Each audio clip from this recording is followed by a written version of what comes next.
Hi hello welcome back to Amita's kitchen and lifestyle. ಸ್ನೇಹಿತರೆ, ನಮಗೆ ಇವತ್ತು ನ್ಯಾಚುರಲ್ ಆಗಿ ಅಣಬೆ ಸಿಕ್ಕಿದೆ, ಹಾಗೆ ಅದರದ್ದು ಗಶಿ ಮಾಡ್ತಾ ಇದ್ದೇನೆ. ನಿಮಗೆ ಕೂಡ ಈ ರೆಸಿಪಿ ಇಷ್ಟ ಆದರೆ ನೀವು ಕೂಡ ಒಂದ್ಸಲ ಟ್ರೈ ಮಾಡಿ, ಹಾಗೆ ಲೈಕ್ ಮಾಡಿ. ಹಾಗೆ ಬನ್ನಿ ಸ್ನೇಹಿತರೆ, ಅಮಿತಾಸ್ ಕಿಚನ್ಗೆ ಹೋಗೋಣ, ರೆಸಿಪಿ ನೋಡಿಕೊಂಡು ಬರೋಣ. ನೋಡಿ ಸ್ನೇಹಿತರೆ, ಇದು ನ್ಯಾಚುರಲ್ ಆಗಿ ಸಿಕ್ಕಿರುವಂಥ ಅಣಬೆ. ಇದು ಈ ಮಳೆಗಾಲ ಟೈಮಲ್ಲೆಲ್ಲ ನಮಗೆ ಗುಡ್ಡ ತೋಟದಲ್ಲೆಲ್ಲ ಹುಟ್ಟಿಕೊಳ್ತದೆ. ನೋಡಿ ಈ ರೀತಿ ಉಂಟು.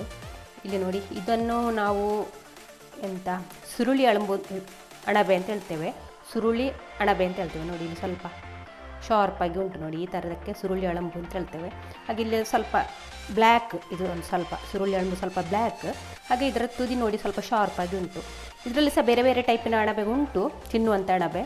ಮತ್ತು ಕೆಲವೊಂದು ಅಣಬೆ ಬಿಳಿ ಇರ್ತದೆ, ಅದು ಕೂಡ ತಿನ್ನುವಂಥ ಅಣಬೆ. ಅದರಲ್ಲಿ ಸಹ ತುಂಬ ವೆರೈಟಿ ಉಂಟು ತಿನ್ನೋದು, ಮತ್ತು ಕಾಟು ಅಣಬೆ ಎಲ್ಲ ಈ ರೀತಿ ಉಂಟು. ನೋಡಿ ಇದನ್ನು ನಾವೀಗ ಕ್ಲೀನ್ ಮಾಡಿಕೊಳ್ಳುವ. ಇಲ್ಲಿ ನೋಡಿ, ಇದನ್ನೆಲ್ಲ ಸ್ವಲ್ಪ ಹೀಗೆ ತೆಗಿಬೇಕು. ಮೇಲಿನ ಲೇಯರನ್ನು ತಗೊಳ್ಬೇಕು. ಮೇಲಿನ ಲೇಯರನ್ನು ಹೀಗೆ ಮುರಿದು ಹೀಗೆ ತಗೊಂಡ್ರೆ ಆಯಿತು. ಮೇಲಿನ ಲೇಯರನ್ನು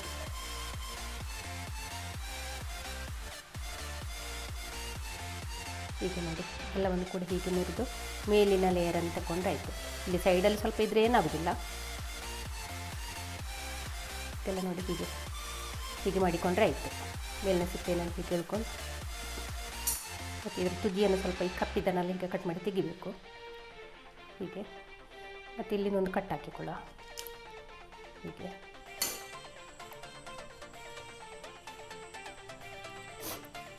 ನೋಡಿ, ಮೇಲಿನ ಲೇಯರನ್ನೆಲ್ಲ ಹೀಗೆ ತಗೊಂಡ್ರೆ ಆಯಿತು. ಕತ್ತಿಯಲ್ಲಿ ಹೀಗೆ ಚೆನ್ನಾಗಿ ಹೀಗೆ ತಗೊಂಡ್ರೆ ಆಯಿತು. ಮಣ್ಣೆಲ್ಲ ಇದ್ದರೆ ಹೀಗೆ ಕತ್ತಿಯಲ್ಲಿ ತಗೊಂಡ್ರೆ ಆಯಿತು. ಆನಂತರ ಉದ್ದಕ್ಕೊಂದು ಸೀಳಿಕೊಡುವ. ಸೀಳ್ಕೊಳ್ಬೇಕು ಅಂತ ಏನಿಲ್ಲ, ಇದು ಫ್ರೆಶ್ ಉಂಟು, ಹಾಗೆ ಕಟ್ ಮಾಡಿ ಹಾಕ್ಬೋದು. ನಾನು ನಿಮಗೆ ತೋರಿಸಿದ್ದು ಅಂದರೆ ಸ್ವಲ್ಪ ನಾವು ತೆಗೆಯುವಾಗ ಲೇಟಲ್ಲಿ ಆದರೆ ಸೀಳಿಕೊಂಡು ನೋಡಬೇಕು, ಇದು ಏನಾದರೂ ಹಾಳಾಗಿದೆ ಅಂತ ನೋಡಿಕೊಳ್ಬೇಕು. ಆನಂತರ ಹೀಗೆ ಕಟ್ ಮಾಡಿಕೊಂಡ್ರೆ ಆಯಿತು.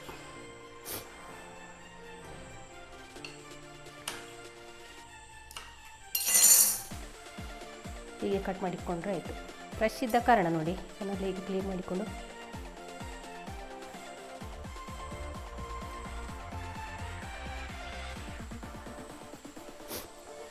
ಹೀಗೆ ಕೂಡ ಕಟ್ ಮಾಡೋದೇ ಕೂಡ ಸೀಳಿಕೊಳ್ಳೋದೇ ಕೂಡ ಹೀಗೆ ಕಟ್ ಮಾಡಿಕೊಳ್ಬೇಕು. ನೋಡಿ ಹೀಗೆ ಕೂಡ ಮಾಡಿ ಹಾಕ್ಕೊಳ್ಬೋದು. ಇಲ್ಲಿ ನೋಡಿ, ಅಣಬೆಯನ್ನೆಲ್ಲ ಕ್ಲೀನ್ ಮಾಡಿಕೊಂಡಾಯಿತು. ಈ ರೀತಿ ಕ್ಲೀನ್ ಮಾಡಿಕೊಂಡಿದ್ದೇನೆ. ಈಗ ಇದಕ್ಕೆ ತಣ್ಣೀರನ್ನು ಹಾಕ್ತಾ ಇದ್ದೇನೆ. ಅಣಬೆ ಮುಳುಗುವಷ್ಟು ತಣ್ಣೀರನ್ನು ಹಾಕಿಕೊಳ್ಬೇಕು. ಆನಂತರ ಒಂದು 2 ಟೀ ಸ್ಪೂನಷ್ಟು ಉಪ್ಪನ್ನು ಕೂಡ ಹಾಕಿಕೊಳ್ಳುವ. ಆನಂತರ ಒಂದು ಅರ್ಧ ಟೀ ಸ್ಪೂನಷ್ಟು ಅರಶಿನವನ್ನು ಕೂಡ ಹಾಕಿಕೊಳ್ಳುವ. ಆನಂತರ ಒಮ್ಮೆ ಚೆನ್ನಾಗಿ ಮಿಕ್ಸ್ ಮಾಡಿಕೊಳ್ಳಿ. ಇದನ್ನು ಹೀಗೆ ಚೆನ್ನಾಗಿ ಕಲಸಿಕೊಳ್ಳಿ. ಒಮ್ಮೆ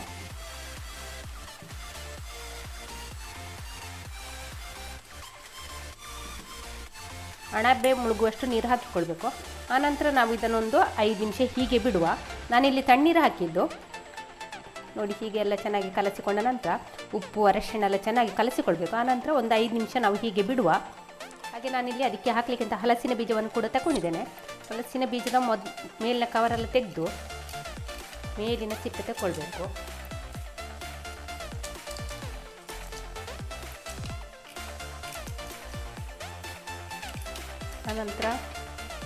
ಆನಂತರ ಈ ಬ್ರೌನ್ ಕಲರ್ ಸಿಪ್ಪೆಯನ್ನು ಕೂಡ ತಗೊಳ್ಬೇಕು.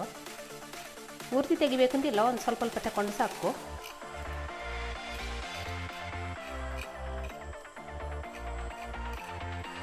ನೋಡಿ, ಎಲ್ಲವನ್ನು ಕೂಡ ಇದೇ ರೀತಿ ಮಾಡಿಕೊಂಡ್ರೆ ಆಯಿತು. ನೋಡಿ, ನಾನು ಈ ರೀತಿ ತಗೊಂಡಿದ್ದೇನೆ ಎಲ್ಲ ಹಲಸಿನ ಬೀಜದ್ದು. ಇಲ್ಲಿ ನಾನು 8-9 ಹಲಸಿನ ಬೀಜ ತಗೊಂಡಿದ್ದೇನೆ.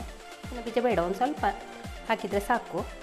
ಹಲಸಿನ ಬೀಜ ಹಾಕಿದರೆ ಟೇಸ್ಟ್ ಒಳ್ಳೇದಿರ್ತದೆ. ಈ ನಾವು ಸಾಂಬಾರು ಮಾಡ್ತೇವಲ್ಲ, ಇದ್ರದ್ದು ಅಣಬೆದ ಗಶಿ ಮಾಡ್ತೇವಲ್ಲ, ಹಲಸಿನ ಬೀಜ ಹಾಕಿದರೆ ಒಳ್ಳೆ ಟೇಸ್ಟ್ ಆಗ್ತದೆ. ಇಲ್ಲಿ ಹಲಸಿನ ಬೀಜವನ್ನೆಲ್ಲ ಹೀಗೆ ಅಡ್ಡ ಕಟ್ ಮಾಡಿಕೊಂಡ್ರೆ ಆಯಿತು. ತುಂಬ ದೊಡ್ಡಕ್ಕೆ ಬೇಡ, ಸ್ವಲ್ಪ ಸಣ್ಣದೇ ಮಾಡಿಕೊಂಡ್ರೆ ಆಯಿತು. ಒಂದು ಹಲಸಿನ ಬೀಜವನ್ನು 3 ಮಾಡಿದ್ದೇನೆ, ಅಂದರೆ ದೊಡ್ಡ ಹಲಸಿನ ಬೀಜ. ಹಾಗೆ ಎಲ್ಲವನ್ನು ಕೂಡ ಹೀಗೆ ಕಟ್ ಮಾಡಿಕೊಂಡು ಆಯಿತು. ಇಲ್ಲಿ ನಮಗೆ ಅಣಬೆ ಮಸಾಲೆಗೆ ಬೇಕಾಗುವ ಸಾಮಗ್ರಿ: ಒಂದು 4 ಟೇಬಲ್ ಸ್ಪೂನ್ನಷ್ಟು ತೆಂಗಿನಕಾಯಿ ತುರಿ, 2 ಟೀ ಸ್ಪೂನ್ನಷ್ಟು ಕೊತ್ತಂಬರಿ, ಅರ್ಧ ಟೀ ಸ್ಪೂನ್ನಷ್ಟು ಜೀರಿಗೆ, 1/4 ಟೀ ಸ್ಪೂನಷ್ಟು ಮೆಂತೆ, ಹಾಗೆ ಅರ್ಧ ಟೀ ಸ್ಪೂನಷ್ಟು ಅರಿಶಿನ ಪೌಡ್ರು, ಒಗ್ಗರಣೆಗೆ 1 ದೊಡ್ಡ ಈರುಳ್ಳಿ, ಹಾಗೆ 3 ಬೆಳ್ಳುಳ್ಳಿ ಒಗ್ಗರಣೆಗೆ, ಹಾಗೆ ಇಲ್ಲಿ ಒಂದು 10 ಪೆಪ್ಪರು, ಹಾಗೆ ರುಬ್ಲಿಕ್ಕೆ ನಮಗಿಲ್ಲಿ ಒಂದು ಸಣ್ಣ ಈರುಳ್ಳಿ, ಮತ್ತೊಂದು 6ರಿಂದ 7 ಎಸಳು ಬೆಳ್ಳುಳ್ಳಿ, ಹಾಗೆ ಇಲ್ಲಿ 6 ಬ್ಯಾಡಗಿ ಮೆಣಸು ಮತ್ತು 6 ಊರ ಮೆಣಸನ್ನು ತಗೊಂಡಿದ್ದೇನೆ. ಮತ್ತು ರುಚಿಗೆ ಉಪ್ಪು, ಎಣ್ಣೆ, ಸಾಸಿವೆ ಒಗ್ಗರಣೆಗೆ ಇಷ್ಟನ್ನು ತಗೊಳ್ಬೇಕು. ಈಗ ನಾವು ಮೊದಲಿಗೆ ಮಸಾಲೆಯನ್ನು ಹುರಿದು ಬಾಣಲೆಯನ್ನು ಸ್ಟವ್ ಮೇಲೆ ಇಟ್ಟಿದ್ದೇನೆ. ಸ್ಟವ್ ಉರಿಸಿಕೊಳ್ಳುವ. ಅದಕ್ಕೆ ಈಗ ನಾನು ಕೊಬ್ಬರಿ ಎಣ್ಣೆಯನ್ನು ಹಾಕ್ತಾಯಿದ್ದೇನೆ. ಮಸಾಲೆ ಹುರಿಲಿಕ್ಕೆ 1 ಟೇಬಲ್ ಸ್ಪೂನ್ನಷ್ಟು ಕೊಬ್ಬರಿ ಎಣ್ಣೆಯನ್ನು ಹಾಕ್ತಿದ್ದೇನೆ. ಇಲ್ಲಿ ನಾನು 2 ಟೀ ಸ್ಪೂನಷ್ಟು ಕೊತ್ತಂಬರಿಯನ್ನು ಹಾಕಿದ್ದೇನೆ. ಹಾಗೆ ಅರ್ಧ ಟೀ ಸ್ಪೂನಷ್ಟು ಜೀರಿಗೆ ಮತ್ತು ಕಾಲು ಟೀ ಸ್ಪೂನಷ್ಟು ಮೆಂತೆ, ಹಾಗೆ ಮೆಣಸನ್ನು ಕೂಡ ಹಾಕಿದ್ದೇನೆ.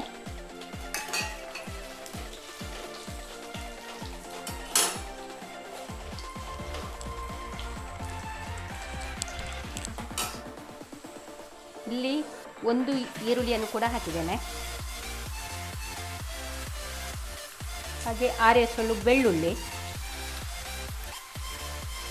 ಒಂದು 10 ಕಾಳು ಕಾಳು ಮೆಣಸನ್ನು ಕೂಡ ಹಾಕಿದ್ದೇನೆ. ಇದನ್ನೀಗ ನಾವು ಫ್ರೈ ಮಾಡಿಕೊಳ್ಳ.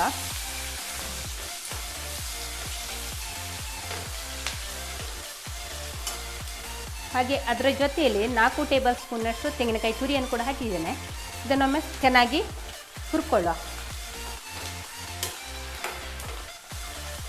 ತೆಂಗಿನಕಾಯಿ ತುರಿ ಒಂದು ಸ್ವಲ್ಪ ಕೆಂಪಾಗೋ ತನಕ ಹುರ್ಕೊಂಡ್ರೆ ಸಾಕು. ತೆಂಗಿನಕಾಯಿ ಹುರಿಯದೆ ಕೂಡ ಹಾಕ್ಬೋದು. ಹುರಿದು ಹಾಕಿದರೆ ಅದರೊಂದು ಪರಿಮಳ ಮತ್ತು ಟೇಸ್ಟ್ ತುಂಬ ಚೆನ್ನಾಗಿರ್ತದೆ.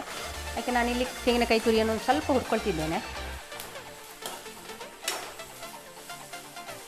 ಇಲ್ಲಿ ತೆಂಗಿನಕಾಯಿ ತುರಿ ಕೂಡ ಕೆಂಪಗಾಯಿತು. ಅಷ್ಟೊತ್ತಿಗೆ ನಾನು ಸ್ವಲ್ಪ ಒಂದು ಕಾಲು ಟೀ ಸ್ಪೂನಷ್ಟು ಅರಶಿನ ಕೂಡ ಹಾಕ್ತಾಯಿದ್ದೇನೆ. ಇವಾಗ ಸ್ಟವ್ ಕೂಡ ಆಫ್ ಮಾಡ್ತಾಯಿದ್ದೇನೆ. ಇನ್ನು ಈ ಮಸಾಲೆಯನ್ನು ಪೂರ್ತಿ ತಣ್ಣಗಾಗಲಿಕ್ಕೆ ಬಿಡುವ.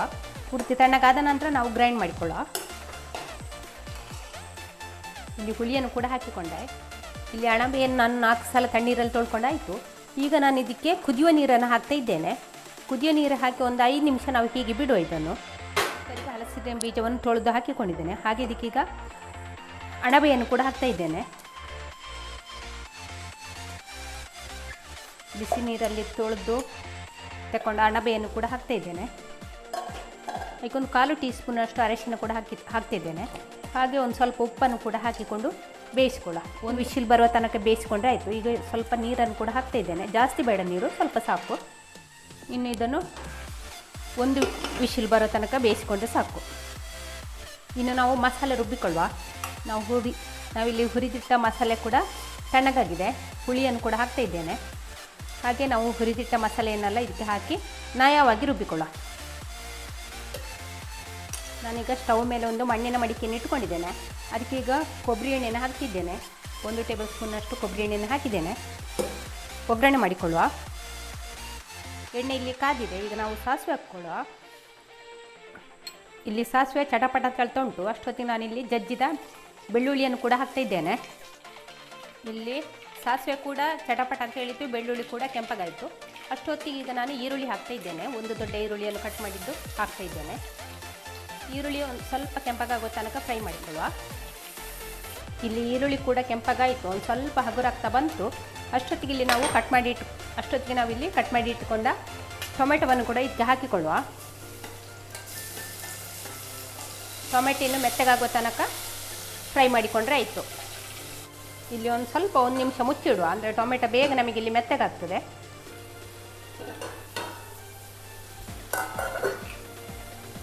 ಇಲ್ಲಿ ನೋಡಿ, ಟೊಮೆಟೊ ಕೂಡ ಚೆನ್ನಾಗಿ ಮೆತ್ತಗೆ ಆಗಿದೆ ನೋಡಿ. ಇಷ್ಟಾದರೆ ಸಾಕು. ನಾವೀಗ ಬೇಯಿಸಿಕೊಂಡ ಅಣಬೆಯನ್ನು ಇದಕ್ಕೆ ಹಾಕಿಕೊಳ್ಳುವ. ಬೇಯಿಸಿಕೊಂಡ ಅಣಬೆ ಮತ್ತು ಹಲಸಿನ ಬೀಜವನ್ನು ಇದಕ್ಕೆ ಸೇರಿಸ್ತಾ ಇದ್ದೇನೆ. ಚೆನ್ನಾಗಿ ಮಿಕ್ಸ್ ಮಾಡುವ. ಹಲಸಿನ ಬೀಜ ಹಾಕಿದ್ರೆ ಉಂಟಲ್ಲ, ಅಣಬೆಗೆ ಹಲಸಿನ ಬೀಜ ಹಾಕಿದರೆ ಒಳ್ಳೆ ಟೇಸ್ಟ್ ಕೊಡ್ತದೆ. ಮತ್ತು ಗ್ರೇವಿಸ್ ಸ್ವಲ್ಪ ಥಿಕ್ನೆಸ್ ಕೊಡ್ತದೆ. ಈಗ ಇದಕ್ಕೆ ನಾವು ರುಬ್ಬಿಟ್ಟ ಮಸಾಲೆಯನ್ನು ಆ್ಯಡ್ ಮಾಡುವ. ಒಮ್ಮೆ ಚೆನ್ನಾಗಿ ಮಿಕ್ಸ್ ಮಾಡಿಕೊಳ್ಳ.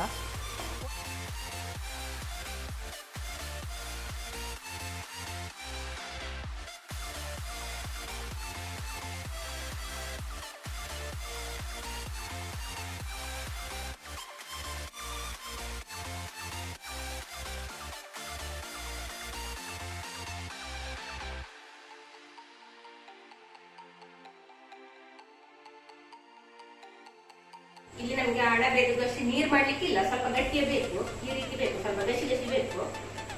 ಇನ್ನು ಇದನ್ನ ಚೆನ್ನಾಗಿ ಕುದಿಲಿಕ್ಕೆ ಬಿಡುವ.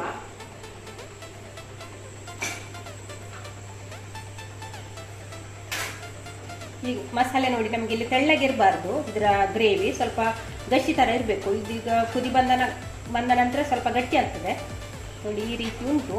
ಉಪ್ಪು ಹುಳಿ ಖಾರ ಎಲ್ಲ ನೋಡ್ಕೊಳ್ಳಿ, ಟೇಸ್ಟ್ ನೋಡ್ಕೊಳ್ಳಿ. ಇನ್ನಿದು ಸ್ವಲ್ಪ ಹೊತ್ತು ಕುದಿಲಿ.